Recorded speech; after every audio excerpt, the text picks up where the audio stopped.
নমস্কার বন্ধুরা, সবাইকে আমার ব্লগে স্বাগত। আশা করি আপনারা সবাই ভালো আছেন এবং সুস্থ আছেন। আপনাদের আশীর্বাদে আমিও ভালো এবং সুস্থ আছি। আজকে চলে আসলাম একটি রান্নার রেসিপি নিয়ে। আজকে তৈরি করব চিকেন ডাক বাংলো। তো এই চিকেন ডাক বাংলো কীভাবে তৈরি করছি সম্পূর্ণ রেসিপিটা আপনাদের এই ভিডিওর মাধ্যমে শেয়ার করব। তো চলুন দেখে নেওয়া যাক কীভাবে তৈরি করছি চিকেন ডাক বাংলো। বাংলোর জন্য আমি প্রথমে চিকেনটাকে ম্যারিনেশন করে নেব। প্রথমে দিয়ে দেবো নুন, দেবো হলুদ, এরপরে দিয়ে দেবো একটা হাফ করে কেটে রাখা পাতিলেবু,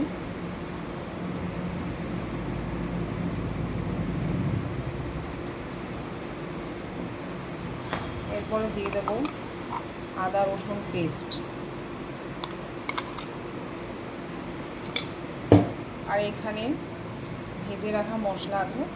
এখানে ধনে, জিরে, গোলমরিচ এবং শুকনো লঙ্কা গুঁড়ো। আমি ভালো করে মাখিয়ে নেব।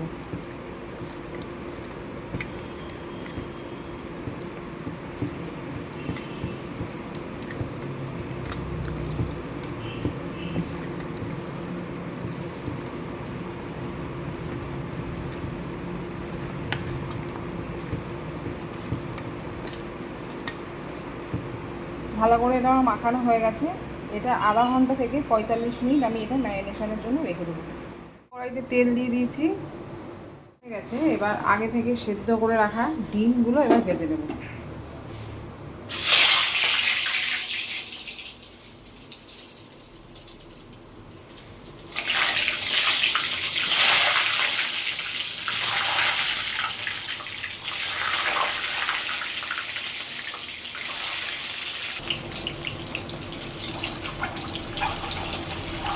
একটু হলুদ দিয়ে নিচ্ছি যাতে করে ডিমগুলো ফিটে না যায়।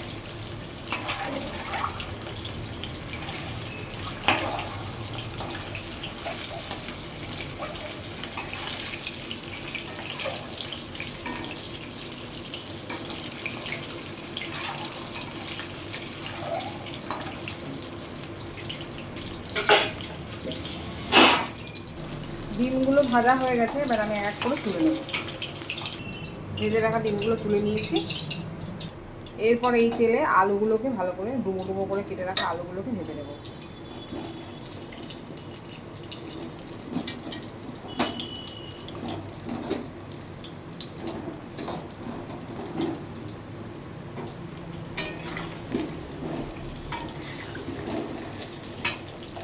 ভালো করে লাল লাল করে আলুগুলো ভেজে নিতে হবে। আমার লাল লাল করে ভাজা হয়ে গেছে। এবার এই আলুগুলোকে আমি তুলে নেব। এবার এর মধ্যে দিয়ে দেবো কুচিয়ে রাখা পেঁয়াজ।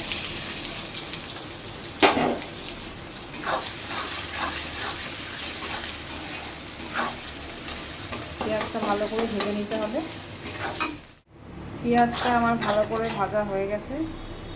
এরপরে আমি ম্যারিনেট করে রাখা চিকেনগুলো এর মধ্যে দিয়ে দেবো।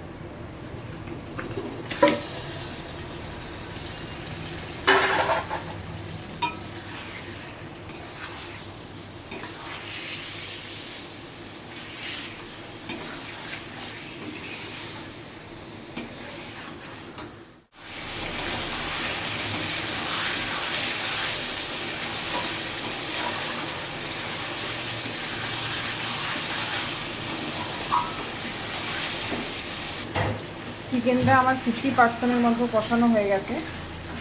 এরপরে আমি এর মধ্যে ভেজে রাখা আলুগুলো দিয়ে দেবো, দিয়ে আবার ভালো করে একটু কষিয়ে নেব।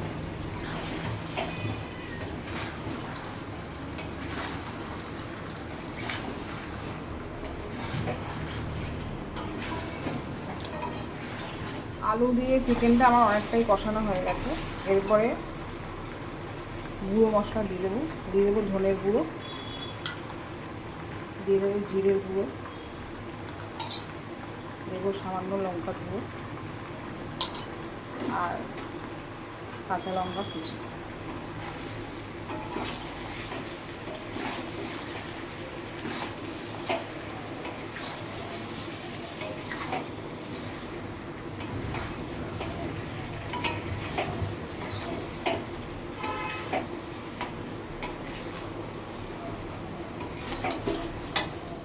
চিকেনটা ভালো মতো কষানো হয়ে গেছে, এরপর একটু দিয়ে দেবো পরিমাণ মতো জল।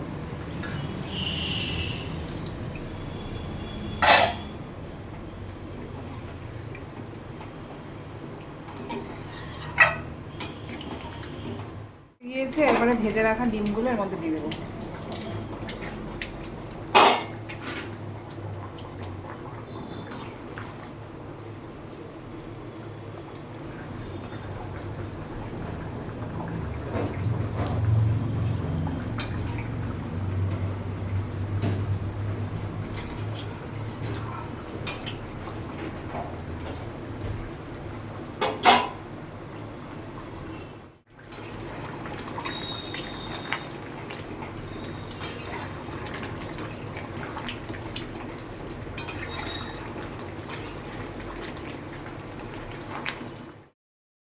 তৈরি হয়ে গেছে আমার আজকের চিকেন ডাক বাংলো রেসিপি।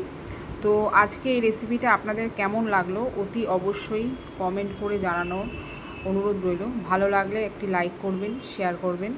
তো এই রেসিপিটা আপনারাও বাড়িতে তৈরি করে খেয়ে দেখতে পারেন, আশা করি আপনাদেরও ভালো লাগবে। তো আজকের মতো টাটা, সবাই ভালো থাকবেন, সুস্থ থাকবেন এবং এই রেসিপিটি বাড়িতে তৈরি করে রান্না করে খেয়ে জানাবেন কেমন লাগলো। টাটা।